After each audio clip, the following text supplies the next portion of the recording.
안녕하십니까. 자, 이번 강의는 페이지 286페이지죠. 챕터 4 해가지고 용익물권에서 첫 번째 지상권이 나오고 있습니다. 지상권도 시험 문제가 반드시 한 문제 이상은 나오는 부분이죠. 처음에 이제 의가 나오는데 이 지상권의 의에 대해서는 좀 조심할 게 있어요. 일단 지상권이 뭐냐부터 생각을 해보면, 지상권이란 일단 타인의 토지 사용권이라는 걸 좀 생각해 보셔야 돼요. 그래서 남의 땅을 쓸 수 있는 권리를 우리가 지상권이라고 하는데요. 목적에는 좀 제한이 있어요. 어떤 토지상권이냐면 지상의 건물이나 기타 공작물, 수목을 소유하기 위해서 남의 땅을 쓸 수 있는 권리를 우리가 지상권이라고 합니다. 그래서 이제 건물을 가장 대표적이니까 건물을 소유하기 위해서 남의 땅을 쓸 수 있는 권리가 지상권이다 보니까 보통 그림을 그리면 땅은 갑의 것, 건물은 을의 것인데 이 건물을 소유하기 위해서 지상권을 가지고 있다, 이런 식으로 그림을 그려요. 그래서 우리 수험생분들이 처음에 이제 어떤 오류를 범하시게 되냐면 자꾸 이 지상권을 건물에 대한 권리로 오해하는 경향이 있다는 거죠. 지금 우리는 건물을 소유하기 위해서 토지 사용권이 뭐가 있는 거죠? 지상권이 있으니까. 그런 권리가 두 가지예요. 건물에 대해서는 소유권이 있고 토지에 대해서 뭐가 있는 거예요? 지상권이 있는 거죠. 지상권은 뭐에 대한 권리라고요? 토지 사용권입니다. 따라서 건물이 철거되거나 멸실이 되면 을의 건물의 소유권은 없어지겠지만 토지 사용권, 지상권은 소멸되지 않고 뭐가 돼요? 유지가 됩니다. 지상권은 뭐죠? 토지 사용권입니다. 이게 첫 번째 주요점이죠. 의 보시기 바라고 2번 성질에서 1번 지상권의 객체는 토지다. 주의할 점은 꼭 한 필지 토지에 되느냐? 그럴 필요는 없다. 지상권은 한 필지 토지가 아닌 일부에 설정하는 것도 가능하고요. 2번 공작물 나오고 수목이 나오는데 농작물을 소유하기 위한 지상권은 설정될 수가 없다. 따라서 일반적으로 농지는 지상권의 객체가 되지 않음을 주의하시기 바라고요. 3번 물권이니까 자유롭게 양도할 수 있고 상독할 수가 있고요. 물론 상린관계 간의 규정도 지상권에 당연히 적용이 될 거고요. 4번 지상권은 지료의 지급이 지상권 요소가 아닙니다. 여기서 또 중요한 게 나와요. 지상권은 지료 지급이 지상권 요소가 아니라는 말 속에서 우리가 특징을 발견하게 되는데, 지상권은 원칙적으로 무상이라는 점입니다. 원칙적으로 무상이기 때문에 지료를 지급하기로 하는 별도의 특약이 있어야지만 지료를 청구하는 것이 가능한 겁니다. 또 원칙적으로 무상이기 때문에 지료 지급에 관한 특약이 있어야 증액을 청구하는 것도 가능한 겁니다. 또 원칙적으로 무상이기 때문에 지료 지급에 관한 특약이 있어야 이년분을 지급하지 않았다는 이유로 소멸 청구가 가능한 겁니다. 또 원칙적으로 무상이기 때문에 지료 지급에 관한 특약을 가지고 제3자에게 대항하기 위해서는 뭐가 필요하냐면 등기가 필요합니다. 그래서 이 지료에 관한 모든 문제는 일단 기본적으로 뭘 전제로 한다는 거죠? 지료 지급에 관한 특약을 전제로 한다는 거죠. 따라서 원칙이 무상이기 때문에 지료 지급에 관한 특약이 없다면 지료를 청구할 수가 없는 거고, 따라서 증액해달라고 청구할 수도 없고요.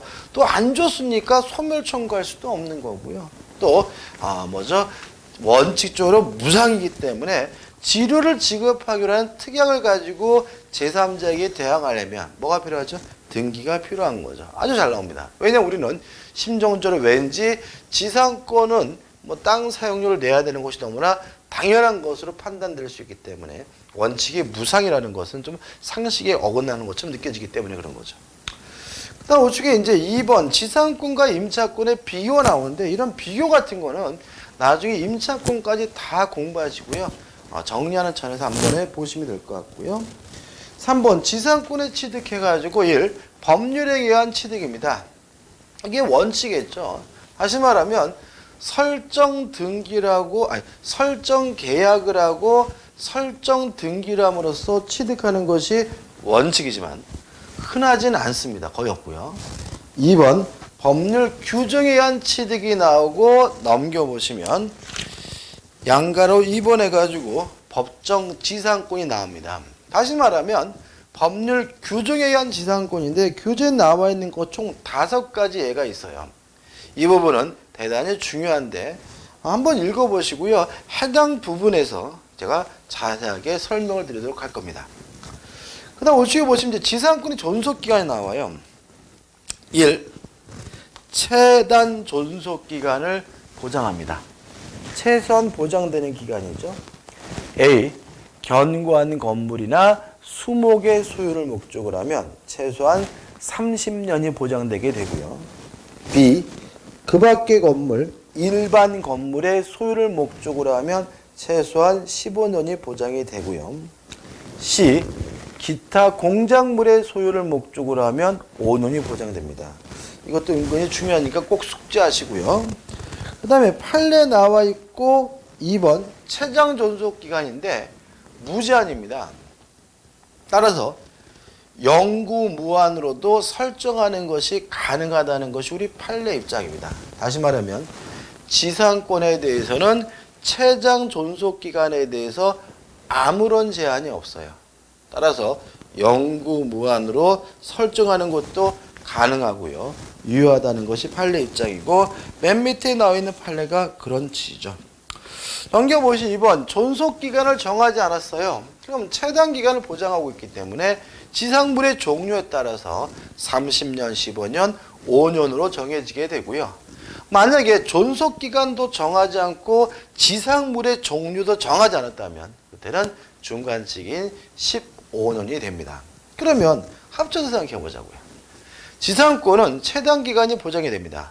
견고한 건물이나 수목의 소유를 목적으로 하면 30년, 일반 건물의 소유를 목적으로 하면 15년, 기타 공작물은 5년인데 만약에 지상권을 설정하면서 지상물의 종류는 정했지만 존속기간을 약정하지 않았다면 지상물의 종류에 따라서 30년, 15년, 5년이 되고요. 만약에 존속기간도 정하지 않고 지상물의 종류도 정하지 않았다면 그때는 중간칙인 15년으로 결정된다는 거 꼭 기억해 두셔야 되겠죠. 3번 계약의 갱신과 존속기간이 나오는데 이걸 보기 전에 먼저 봐야 될 게 있어요. 뭐냐 하면 294페이지 오시면 294페이지 이 지상권 소멸의 효과가 나옵니다. 지상권 수목, 숙물, 지상물 수익 권리 의무죠. 한번 읽어볼게요. 지상권자는 지상권이 소멸한 때에는 건물 그 밖의 공작물이나 수목을 지체 없이 수거하여 토지를 원상에 회복하여 한다라고 규정이 되어 있죠. 그럼 적어볼게요. 지상권이 소멸됐어요. 그럼 방금 읽어본 규정에 따라서 원칙이죠.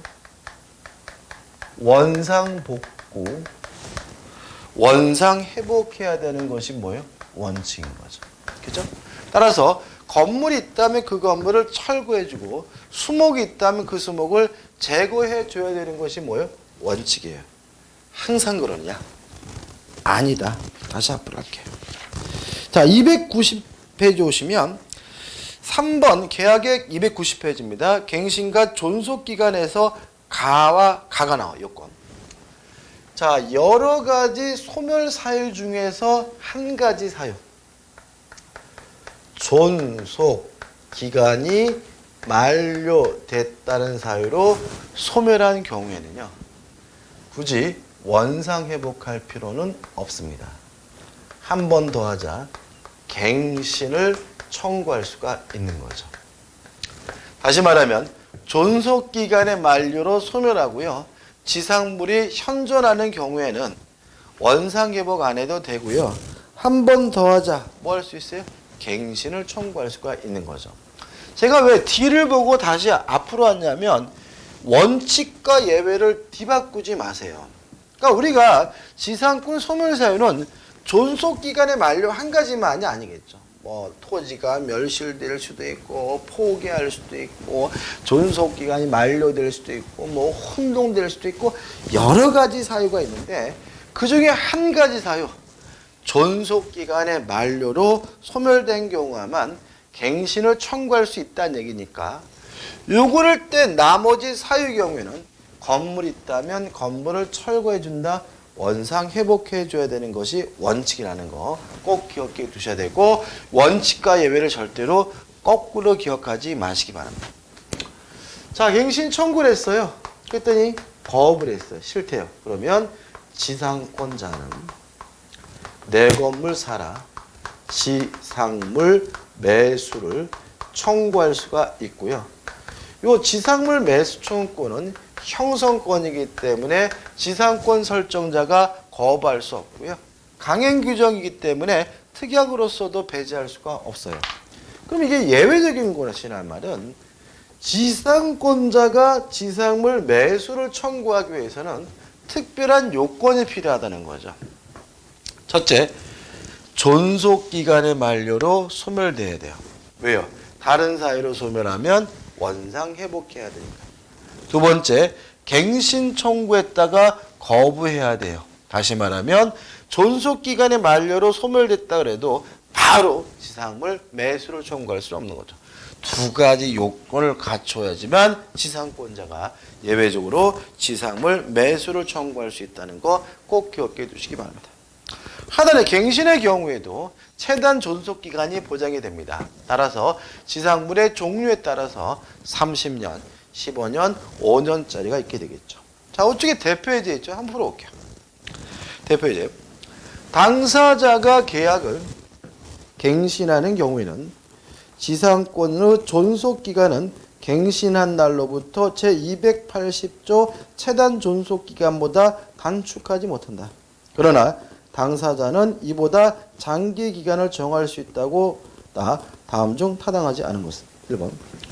지상권이 소멸하면 지상권자는 지상물을 수거하여 토지를 원상에 회복하여야 한다. 이게 원칙이죠? 그죠? 따라서 1번은 틀린 지문이 아니라 뭐죠? 맞는 지문이 되고요. 그래서 제가 원칙과 예외로 구별하라는 이유가 자꾸 밑에 것을 원칙으로 이해하게 되면 1번이 틀렸다라고 생각하시고 틀리게 되니까 조심하시고요. 2번, 지상권이 소멸하더라도 현존하는 건물, 공작물, 기타 수목을 위하여 지상권자는 계약의 갱신을 청구할 수 있다. 맞겠죠? 3번, 지상권 설정자 계약의 갱신을 원하지 않는 경우 지상권자는 지상물의 매매를 일방적으로 형성할 수 있다. 맞는데 왜냐하면 지상물 매수 청구권은 형성권이기 때문에. 4번, 지상권이 소멸하면 지상권 설정자는 현존하는 건물, 기타 공작물, 기타 수목의 매수를 청구할 수 있다. 3번과 4번 연결된다면 맞는 지문이겠죠. 5번, 지상권자가 지상물의 매도를 원하지 않는 경우 법원이 매매 여부를 결정한다. X입니다. 왜냐하면 지상물 매수 청구권은 형성권이기 때문에 거부하지 못합니다. 거부 자체를 못하는 거니까 법원이 결정한다는 지문은 뭐죠? X가 되겠죠. 답은 5번입니다. 5. 지상권의 이력 1번 지상권은 토지 사용권이다. 1번 토지를 목적 범위에서 사용 수익할 수가 있고요. 2번 점유권도 있고요. 또 지상권에 기한 물권 소유권 당연히 인정이 되고요. 3번 상린관계에 관한 민법 규정이 당연히 어떻게 해요? 적용이 되겠죠. 넘기셔서 2번 지상권의 처분에서 양도할 수 있고 임대할 수 있고 담보 제공할 수가 있습니다.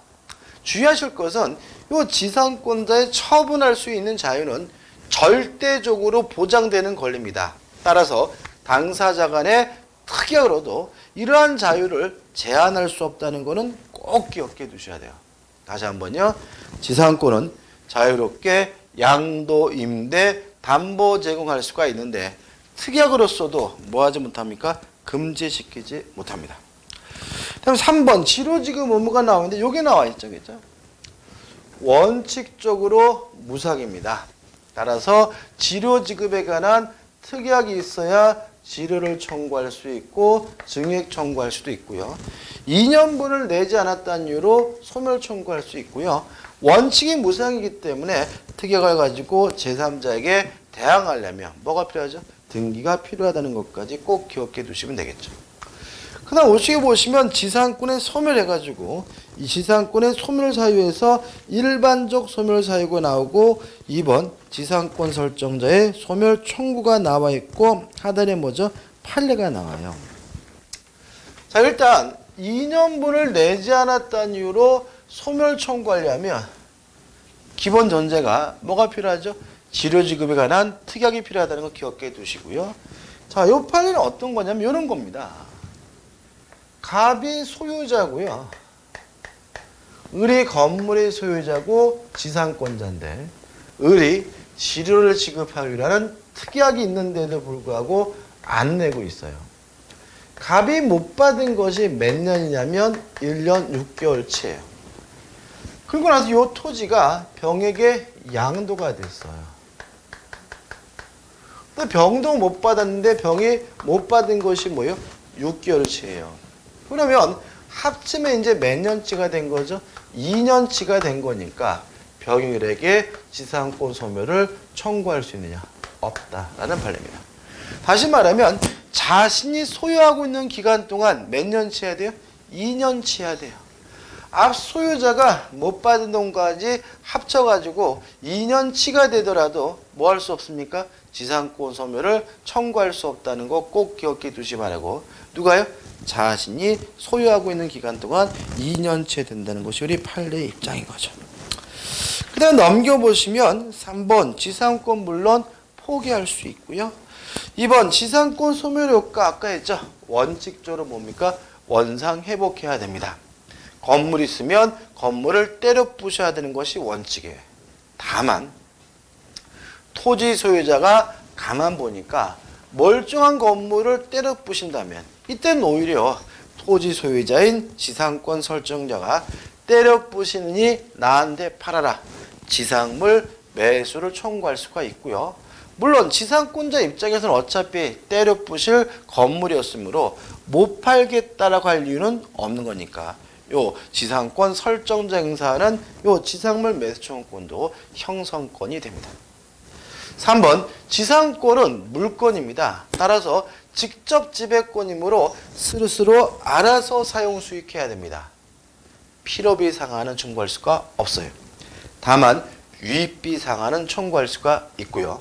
마지막으로 지상권에 관한 규정은 유익비에 관한 내용을 뺀 나머지 모든 규정은 강행 규정이기 때문에 특약으로서도 배제할 수 없다는 거 꼭 기억해 두셔야 합니다. 끝이죠. 그 다음 우측에 보시면 이제 특수지상권에서 뭐가 나옵니까? 구분지상권이 나오고 있습니다.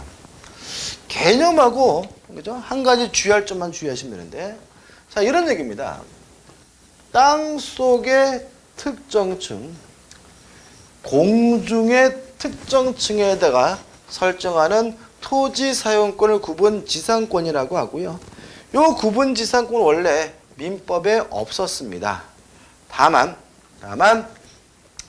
지하철 공사를 시작하면서 땅속이나 공중에 특별한 토지 사용권을 설정할 필요가 있어서 새롭게 민법에 도입하게 된 규정이 뭐죠? 구분지상권이다라고 이해하신다면 충분히 뭐죠? 이해가 될 것으로 보이고요. 주의할 점은 뭐냐면 구분지상권을 설정하려고 할 때 물론 토지 소유자와 설정 계약을 하고 설정 등기를 함으로써 성립하게 됩니다. 근데 문제는 이 구분지상권이 설정됨으로써 피해보는 사람은 토지 소유자에 한하는 것은 아니라는 거죠. 따라서 토지 소유자 외에 다른 용익권자나 다른 담보권자가 있다면 다른 권리자 전원의 동의가 있어야지만 구분지상권 설정할 수 있다는 거 꼭 기억해 두셔야 합니다. 그것만 기억하시면 돼요. 끝. 그 다음에 넘겨보시면 이제 296페이지에 뭐가 나오냐면 분묘기지권이라는 권리가 나옵니다. 일단 분묘기지권도요, 특수지상권이니까 타인의 토지사용권이라는 점은 일반적 지상권하고 같은 거예요. 다시 말하면 분묘기지권도 묘에 대한 권리가 아니라 토지사용권입니다. 그러면 일반적 지상권과 다른 점은 뭐냐? 분묘를 소유하기 위해서 남의 땅을 쓸 수 있는 권리가 뭐죠? 분묘기지권이죠. 따라서 이 분묘기지권의 개념에서도 지상권과 같은 문제가 생깁니다. 자꾸 이 분묘기지권을 분묘에 대한 권리로 오해하시는 분이 있어요. 분묘기지권은 분묘에 대한 권리가 아니라 뭐인 거예요? 토지사용권인 거예요. 다시 말하면 묘를 소유하고 있는 사람은, 묘를 남의 땅에 소유하고 있는 사람은 분묘에 대해서 뭐가 있어요? 소유권이 있고, 토지에 대해서 토지사용권이 뭐가 있는 거죠? 분묘기지권이 있는 거죠. 다시 말하면 분묘기지권도 분묘에 대한 권리가 아니라 토지사용권이라는 거 잊지 마시기 바라고요. 2번 성립 요건이 필요한데 발생 원인이 필요합니다. 1. 소유자로부터 승낙을 얻어서 묘를 써야 돼요. 만약에 승낙을 얻지 않았다면 2. 20년이 지나면 취득 시효할 수가 있고요. 3. 만약에 임야를 거래하면서 이미 있는 분묘를 철거한다, 이장한다 같은 특약이 없으면 분묘기지권이 발생합니다. 따라서 분묘기지권이 성립되려면 셋 중에 한 가지 발생 원인이 필요한 거고요. 요건은 간단합니다. 반드시 봉분이 있어야 됩니다.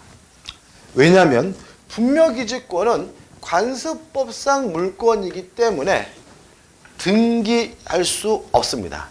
따라서 분묘기지권이 있다는 사실을 대외적으로 보여줄 공시 방법이 필요한데 그 공시 방법이 뭐냐면 봉분인 거예요. 따라서 등기는 할 수 없지만 뭐가 있어야지만요, 봉분이 있어야지만 분묘기지권을 취득하게 되고요. 반드시 시신이 있어야 합니다. 왜요? 봉분이 있더라도 그 안에 시신이 없다면 그것은 뭐가 아닌 거죠?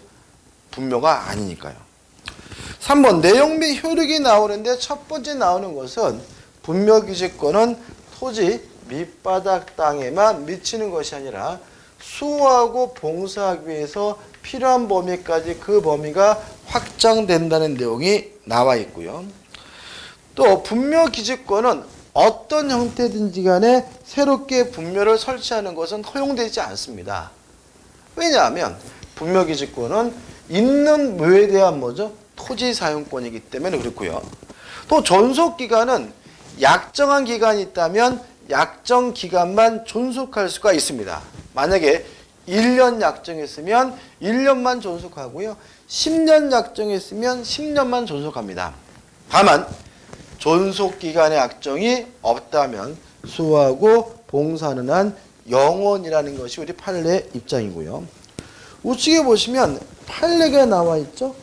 첫 번째 판례에 가 약정 기간이 없다면 수호하고 봉사하는 한 그 기간은 뭐죠? 영원하다는 거. 나 봉범 밑바닥 땅에 뿐만 아니라 수호하고 봉사하는 데에 필요하다면 주의공지까지 확장된다는 판례가 나와 있고요.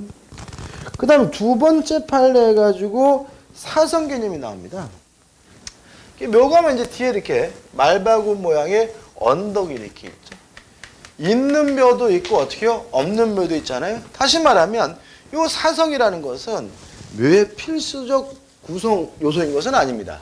따라서 사성이 있을 수도 있고 없을 수 있는 것이니까 사성이 반드시 꼭 분묘기지권 범위에 포함되는 것은 아니라는 거 주의하시기 바라고요. 2번 판례와 맨 밑에 판례 합장할 수가 없습니다. 따라서 쌍분 형태로도 합장할 수가 없고요. 또 단분 형태로도 합장할 수 없다는 것까지 기억해 두시면 됩니다. 끝이죠. 넘겨보시면 대표 예제가 나옵니다. 분묘 기지권에 관한 설명을 옳은 것은 1번 토지 소유자의 승낙 없이 분묘를 설치한 후 20년간 평원공연하게 분묘 기지를 점유한 자는 그 기지의 소유권을 시효 취득한다. X죠. 소유권을 시효 취득하는 것이 아니라 분묘 기지권을 시효 취득하는 거죠. 그죠? 다시 말하면 남의 땅에다가 묘를 쓰면 명백히 자주점유가 아니라 타주점유인 겁니다. 따라서 20년 지난다 그래서 토지 소유권을 취득하는 것이 아니라 토지 사용권인 분묘 기지권을 시효 취득합니다. X네. 2번 타인 토지의 분묘를 설치 소유하는 자에게는 그 토지에 대한 소유의 의사가 추정된다. X입니다. 남의 땅에다 묘를 쓰고 있으면 타주 점유자입니다. 3번 등기는 분묘 기지권의 취득 요건이다. X입니다. 분묘 기지권은 관습법상 물권이기 때문에 등기 능력이 없고요. 봉분이 있으면 분묘 기지권을 취득합니다. 4번 분묘 기지권을 시효 취득한 자는 지료를 지급할 필요가 없다. 맞습니다. 분묘 기지권도 일반 지상권과 마찬가지로 원칙적으로 무상이기 때문에 지료 지급에 관한 특약이 없다면 지료를 지급할 필요는 없습니다. 5번 존속기간에 관한 약정이 없는 분묘 기지권의 존속기간 5년이다. X입니다. 약정이 없다면 수호하고 봉사하는 한 영원이기 때문에 5년이라는 지문은 뭐가 되죠? X가 되는 거죠. 근데 3번 간습법상 법정지상권이 나오죠. 원래 중요한 법정지상권은 세 가지입니다. 저당권 실행에 의한 법정지상권도 중요하고 전세권에 있어서 법정지상권도 중요한데 그 두 가지는 뭐죠? 나중에 저당권, 전세권 할 때 볼 거고요. 여기서는 이제 뭐만 볼 거냐면 간습법상 법정지상권을 볼 겁니다.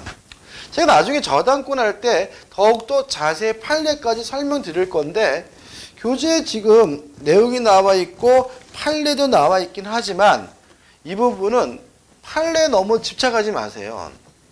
왜냐하면 우리는 사법시험 민법이 아니라 뭐죠? 공인중개사 민법이고요. 일단 지상권에서는 법정지상권이 뭔지 하고 그 다음에 간습법상 법정지상권에 관한 일반론적인 내용만 숙지하시고 저당권에서 더욱더 확실한 것을 내 거로 만드시면 됩니다.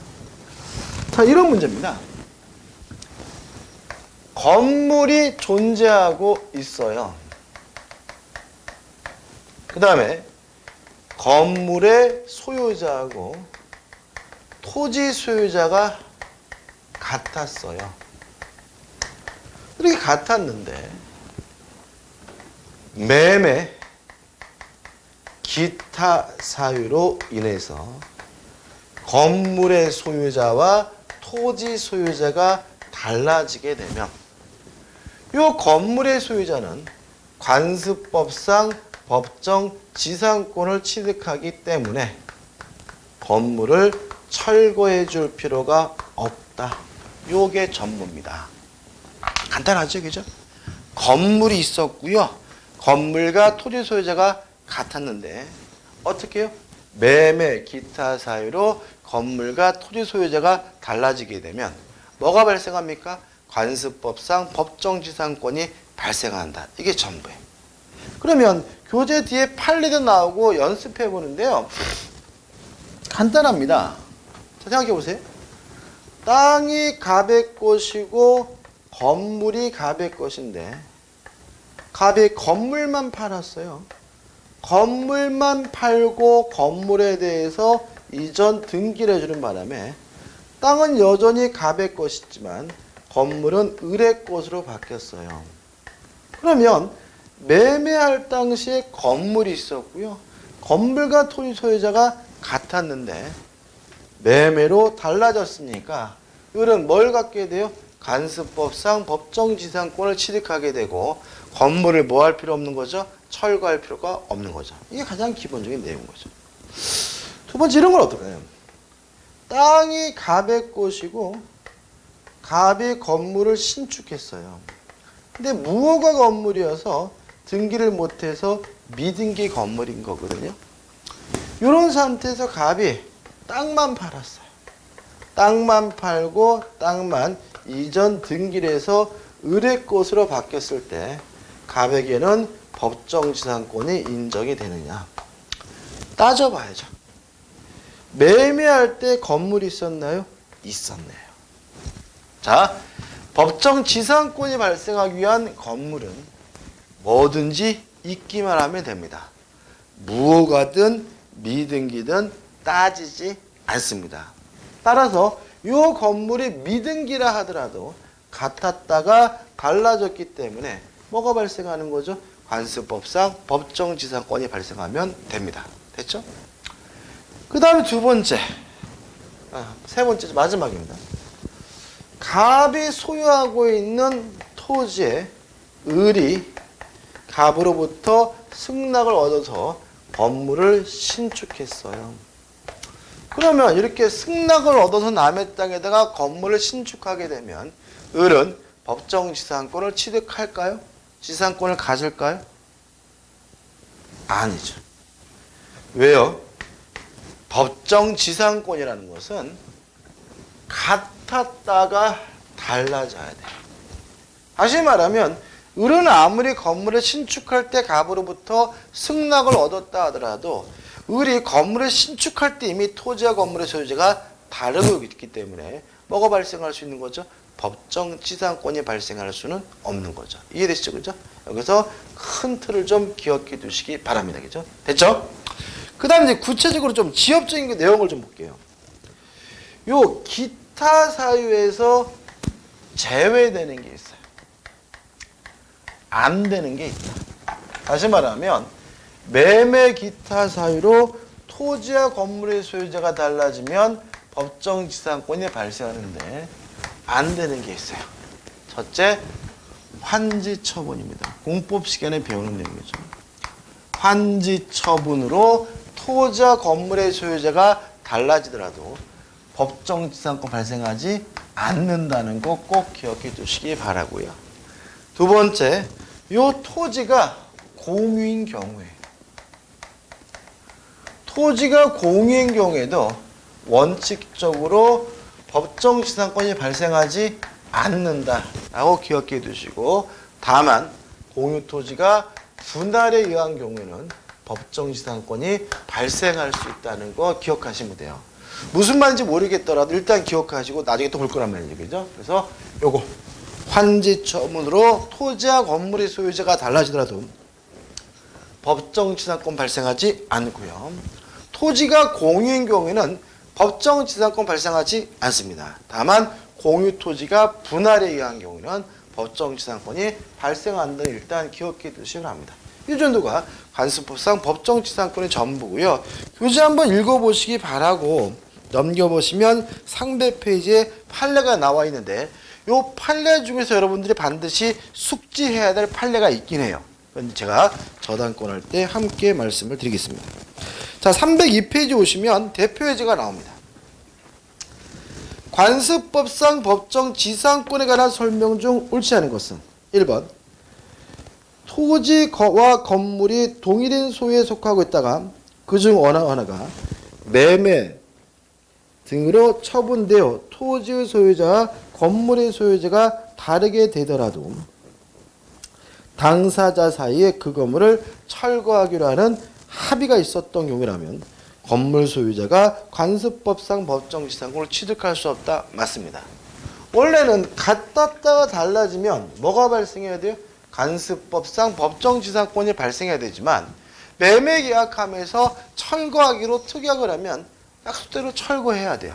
따라서 법정지상권이 발생하지 않고요.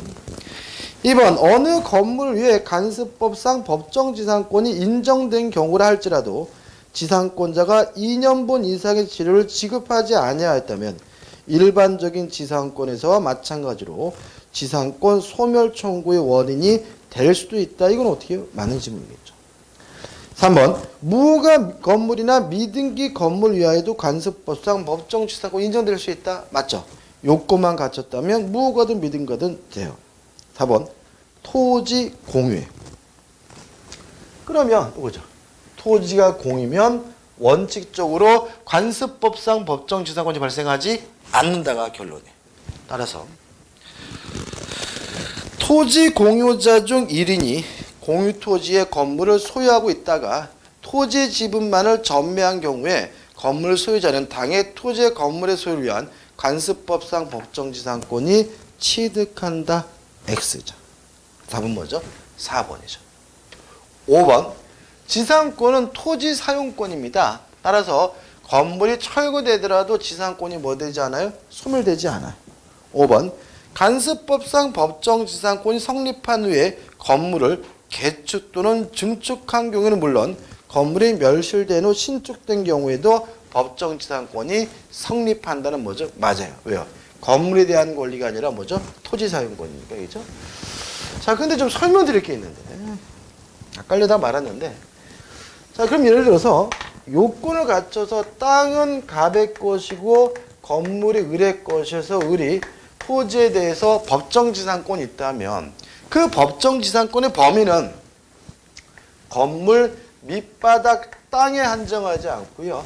요 건물을 소유하기 위해서 필요한 범위에서 주의 공지까지 확장이 되는 겁니다. 이해되시죠? 근데 을이 건물을 철거했어요. 그래도 을에게는 아직 뭐가 있는 거죠? 지상권이 있는 거니까 또다시 건물을 신축하는 것이 가능하거든요. 근데 을이 어떻게 지었냐면 요렇게 신축을 했어요. 요랬을 때 또다시 그 범위가 확장이 될까요? 그러면 안 되겠죠. 따라서 신축된 건물의 그 범위도 신축된 건물을 기준으로 하는 것이 아니라 구 건물을 기준으로 합니다.